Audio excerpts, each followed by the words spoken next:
What can Jack Leach expect from a Test series in Sri Lanka? Well, I think he'll bowl a lot if he gets the opportunity, which I think he will do. More than likely, you probably see England will go in with at least 2 spinners, probably 3. It just depends on the combination they go in with. I know they've probably got Moeen Ali, Leachy. Who's the other couple? Can't think who they are. They'll come to me in a minute. Rashid, of course, and obviously leg spinner from Kent, batsman. So they'll obviously pick the right sort of Joe Denley. That's it.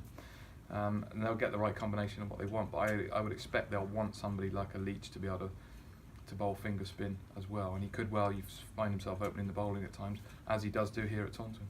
What advice would you give him before he goes? Train hard, get ready, for bowling in the heat. Get in the sauna as much as you can to feel the same sort of heat and the temperatures. But bowl a lot before you go, because you're going to be expected to go out there and perform and bowl plenty from day one. Do you think he's got what it takes to make a real impact over there? I think he's got what it takes to make an impact in international cricket, yeah. So wherever the conditions, wherever the situation is, he's a good enough bowler to perform in that environment, no doubt about it. We've seen it here. We've seen the skills that he produces on pitches when he's expected to get wickets. He has done.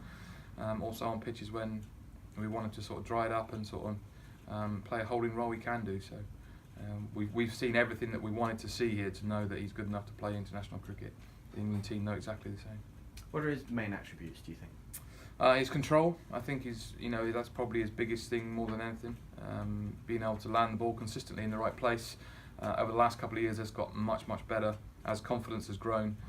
He's obviously a decent spinner of the ball, gets it past the bat.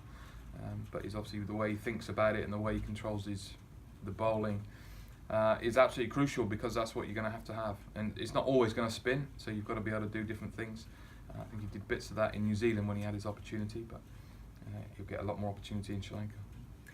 We've seen what he can do out on the pitch. Have you been impressed again this year by his mental toughness? Because once again, he's been knocked down a few times, and he's come back almost bigger and better each time. That's no surprise. I think what we've seen in the last couple of seasons of how he's produced the goods for us and how he's gone about his business is no surprise that he's put himself forward for international cricket. It's been tough, breaking your thumb and then getting hit on the head just puts you back, because he would have been so close to playing in the team. Who knows what would have happened? He could have played by now. He could have played 10 Test matches going into the winter.